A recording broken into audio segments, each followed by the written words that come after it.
Live from the studios of the University of Kansas, you are watching KUJH TV News.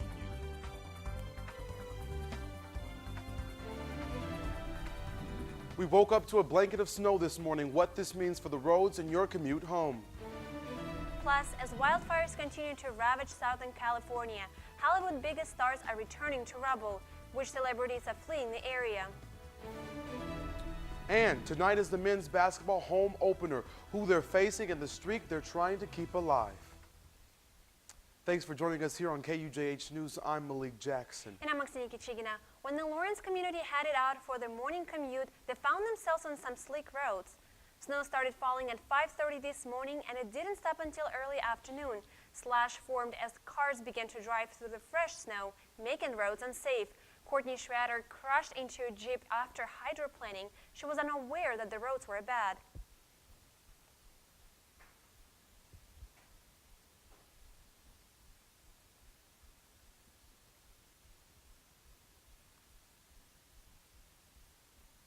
There wasn't anything like sent out to say that the roads were pretty slick, and I felt like they were fine when I looked out the window, and I think that was part of the problem. The university does have campus alerts in place. It will send out an alert for severe weather, but not for road issues. KU Facilities normally sends out a crew to salt or sand the roads before the bad weather hits. But today their crew was on a holiday. The roads are salted, but if there is any concern over an icy area, you can call facilities at 785-8644-770. The Kansas Highway Patrol reports state highways north of Lawrence are clear. I-70, K-10, 59 Highway, and I-35 south of Wellsville, on the other hand, are partially covered. Locally, the Lawrence, Kansas Police Department told us that there were 37 non-injury accidents reported in Douglas County. There were unfortunately also 4 injury accidents reported. There are also Lawrence and 1 in Douglas County. And it's finally starting to clear up now after a snowy start today. Let's go now to weather anchor Warren Sears to see how long the snow will stick around. Warren. Hey guys, wow, what a crazy start to the month of November. We have not seen 1 but 2 different snow events here in the past week. Really crazy out there. Today, we are going to see that snow exit the area as we head on through the evening. Currently 28 degrees out there. Like I said, that snow is going to move out. Now look at these winds, 15, gusting up to 25 miles per hour. Now because of that, it feels like 16 degrees out there right now. So it is definitely nice and chilly. Now let's take a look at those national, well it says regional here, but actually let's take a look at those national temperatures as well. These visual maps really help out a lot to show that nice tight temperature gradient here associated with this cold front. So we're getting a nice blast of some polar air that is behind this cold front. Like I mentioned, temperatures in our area in the 20s, plummeting tonight into the teens. Current look at live radar out there. The remnants of this cold front and the snow band starting to push their way off into Missouri and parts of southeast Kansas, where they will continue to see some snowfall over the next few hours. Tonight, our main evening concern, you need to watch out for the surface refreezing. Oftentimes, you think surfaces look like this. They look nice and just wet, not slippery, but they actually have a very good chance of refreezing. So use extreme caution on bridges and overpasses as well, because you get a lot of that refreezing of some of that ground cover. So snow showers move out. Here comes the sun. Good news the next few days. And will we have a brief warm-up? I will have a much more detailed forecast for you coming up. The Lawrence Police Department wants the City Commission to let them put cameras in dozens of public locations. Chief of Police Gregory Burns says that the department would strategically place cameras in some public areas to help deter crime. The cameras would feed into a secure server at LPD, and officers would only monitor the recordings during large events or to check if a camera caught a specific crime. The commission will discuss his proposal at tomorrow night's work session. Chancellor Douglas Girard and the university are creating a new sorority and fraternity life task force, which they say takes on the challenges of Greek life. KU created it after problems with misconduct and hazing in some fraternities last year. There are 27 members, including students, faculty, parents, and university representatives. It held its first meeting last week and will submit its recommendations to the chancellor by this summer. He says he'll look at them, and if he needs to make any changes, they will start next fall. CBD store owners in Kansas are worried about their business now that another neighboring state has legalized some marijuana use. Missouri's Amendment 2 legalizes both growing and selling cannabis for medical use only. One shop owner says his business in Kansas may suffer because it's illegal to use any amount of THC here, but it won't be in Missouri, meaning his customers may cross the border. He says both THC and CBD have medical purposes. Work together in an entourage effect, and they increase the effectiveness of the other ones. That's why we're at a little bit of a disadvantage in Kansas, because we can't sell anything that's called full spectrum, and that means the rest of the cannabinoids, and you can have broad spectrum, but nothing with any THC in it. The Missouri Department of Health is still working out the illness that qualify people to get a medical marijuana card. Still to come on KUJH News, wildfires expand into the Los Angeles area. Coming up, find out which celebrities are forced to evacuate their Malibu homes and which ones haven't been so lucky. That and more on KUJH News, but first, how does some sun and a warm-up sound? I have a full forecast for you coming up. Jessica, we need to leave right now. I need to get something. Dance recitals are so boring. There's a meaning no one knows. Waiting to be set So free. what's the empty suitcase for? The grand prize trophy. Duh. Confidence. Pass it on. I was born to be somebody.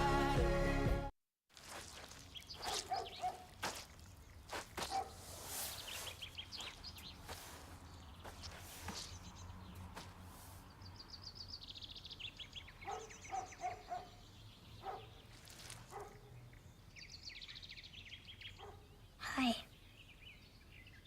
Hi. Patience. Pass it on. A message from the Foundation for a Better Life.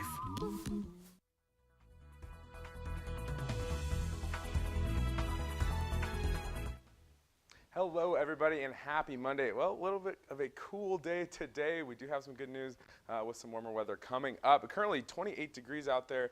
Like I said, feels like 16. So if you're out this evening, make sure you bundle up because it's going to be very cold as we head on into tonight. We're looking at possibly breaking some record lows overnight tonight. But let's talk a little bit about national news here. We actually have some crazy wildfires going on over in California. As you can see, this Camp wildfire up in Northern California is actually advecting. Look at all this smoke advecting down into portions, pretty much all of the state of California.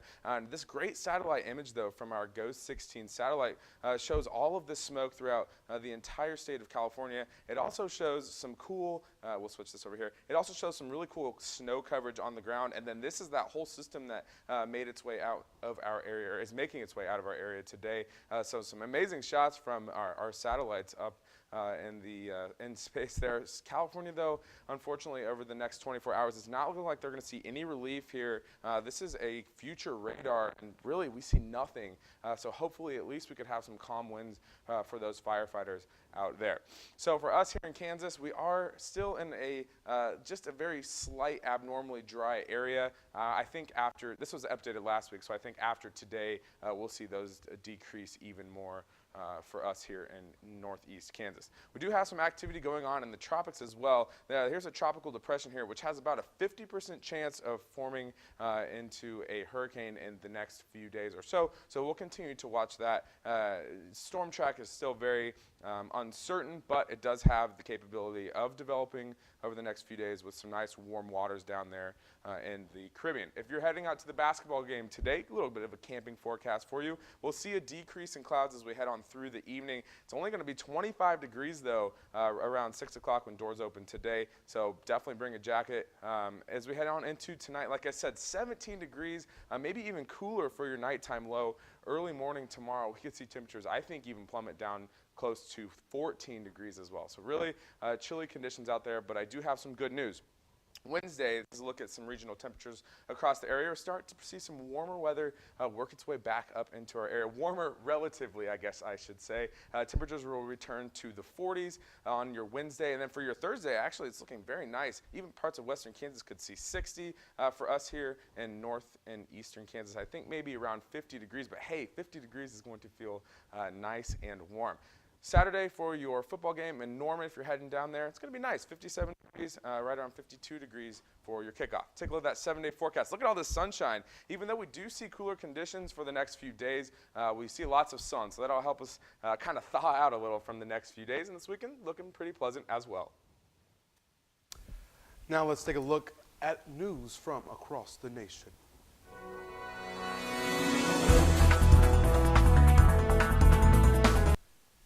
Powerful winds are hindering California firefighters as they battle the wildfires that killed 31 people already. Evacuation orders are enforced from Malibu to Calabasas as the Woolsey fire spreads through Ventura County. It's the least contained blaze, around 20%. Firefighters are battling Mother Nature as well as they deal with strong winds and low humidity. These fires are now the deadliest in state history. Many people only had a few hours to grab what they could and head towards safety. It's a different story for those whose homes are now ashes. I wasn't down there very long, but the only thing I found left was a ceramic teapot that I made in high school. Firefighters are also battling the flames near Santa Rosa Valley in the south and Butte County in the north. The fires are forcing some celebrities to evacuate as well as Gerard Butler posted a photo on social media with what remains of his house, adding the courage and sacrifice of the firefighters inspires him. Miley Cyrus also tweeted to let her followers know she was safe, but the firefighters could not save her house. Lady Gaga evacuated and tweeted wondering if she would ever see her house again. She thanked firefighters for battling against the blazes. Years after the infamous Bush versus Gore presidential election, another vote recount is brewing in Florida. Florida's Secretary of State announced this weekend a second look is needed for the paper-thin races for governor, senator, and agricultural commissioner. As the recount is underway, the campaign of Governor Rick Scott, who is currently running for Senate, is filing 3 lawsuits claiming County Supervisor of Elections Dr. Brenda Snipes counted ballots after Saturday's deadline, which is against Florida law. If none of the candidates in these tight races back down and the vote margins remain this small, these races could potentially be challenged for weeks to come. And former First Lady Michelle Obama's new memoir offers an inside look at the personal details of her life and time in the White House. The Washington Post says Ms. Obama gets personal, even discussing her struggles with infertility in the memoir Becoming. Obama also expresses her dislike for President Trump, saying she can never forgive him for the rumors he spread questioning President Obama's American birth certificate. This book will be released next Tuesday, and that's your look at news from across the nation.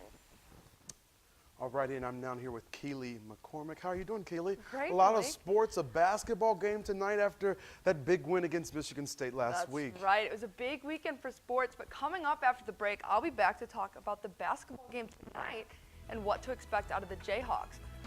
Plus, the women's soccer team's impressive play in the NCAA tournament, so stay tuned.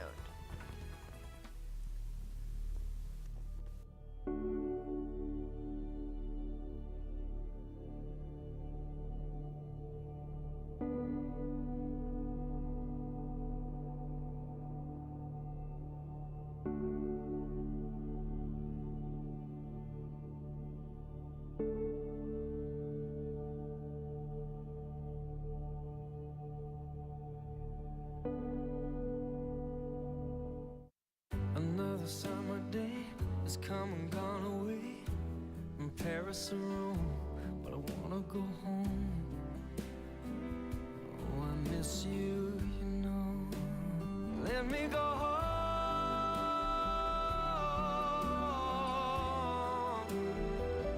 It'll all be alright. I'll be home tonight. I'm coming back home. Jacob has an autism spectrum disorder. He didn't have any friends as a result. It broke my heart.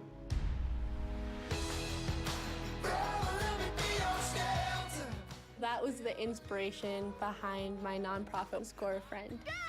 Educating people to include people with differences is so important because when Jacob's included, he feels like he can succeed in life and he feels like he actually has a purpose. The second-ranked Kansas basketball team will be in Allen Fieldhouse tonight to take on the Vermont Catamounts.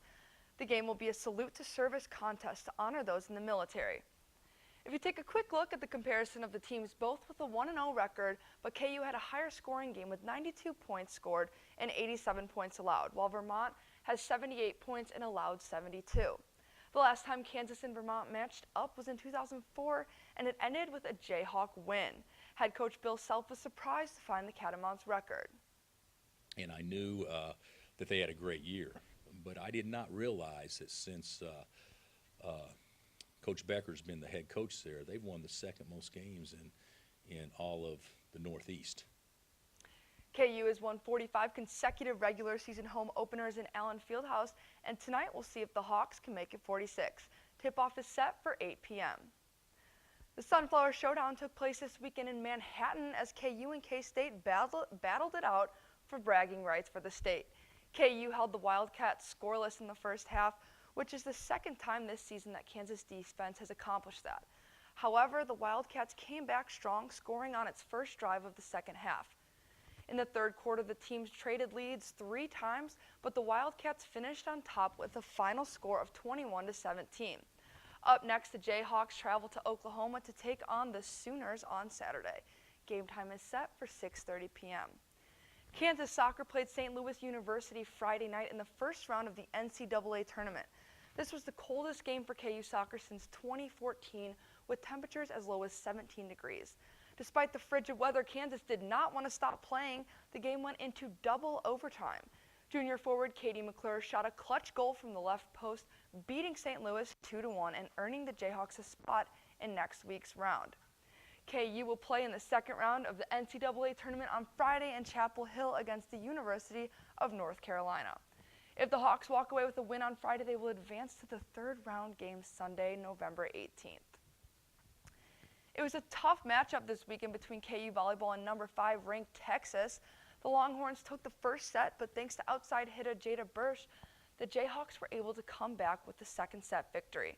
Bursch led the team with 19 kills, making this her 18th match of the season with double-digit kills. Although both teams put up a hard fight, Texas made less errors than KU and had a higher hitting percentage. Texas took the match 3-0. Up next, the Jayhawks will take on K-State in Horsh on Wednesday. Game time is set for 6:30 p.m. And Patrick Mahomes is continuing to write his name in the record book after the Chiefs' defeat over the Cardinals yesterday.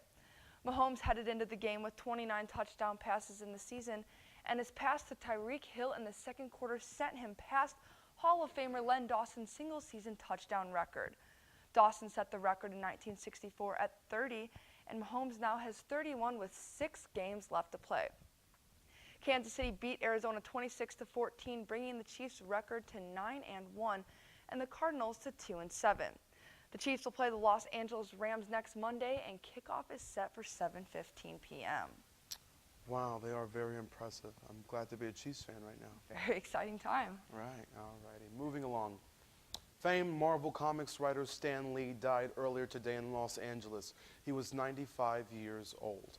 After a lower-class upbringing, Lee landed his first job at Timely Comics, where he became editor at 19. It wasn't until 1961 that Lee and longtime collaborator Jack Kirby renamed the company to Marvel Comics. From there, superheroes like Spider-Man, Daredevil, and more all came to life under Lee's direction. His success captured Marvel from a small venture to the top comic publisher in the world. And to see him pass away is certainly very, very sad news. This stuff has just been incredible. Yeah, I mean, it's the I CF love arts superheroes. Yeah, It's changed a lot of people's lives, and Yeah, he's definitely left his legacy. for sure. All right, well, let's take one last look at that 7-day forecast up there. Pretty much what I'm getting from this is we're going to see quite a bit of sunshine over the next week or so. Yeah, temperatures are going to be a little bit cool tomorrow, but we warm up really nicely. It's looking like temperatures are going to be right around 50 towards the end of the week. You know, all in all, what do you guys think? I mean, sun, right? It's better than Sun makes us happy. yeah, exactly. This weather that transpired today, I was just not okay with it. I know. Let us down. Well, you get a week of some nice sunshine. We're happy about that. Well, that's KUJH News for your Monday. To view our stories again, visit our website at tv.ku.edu. And check us out here at 4 on Wednesday for the latest news, weather, and sports. Have a great evening.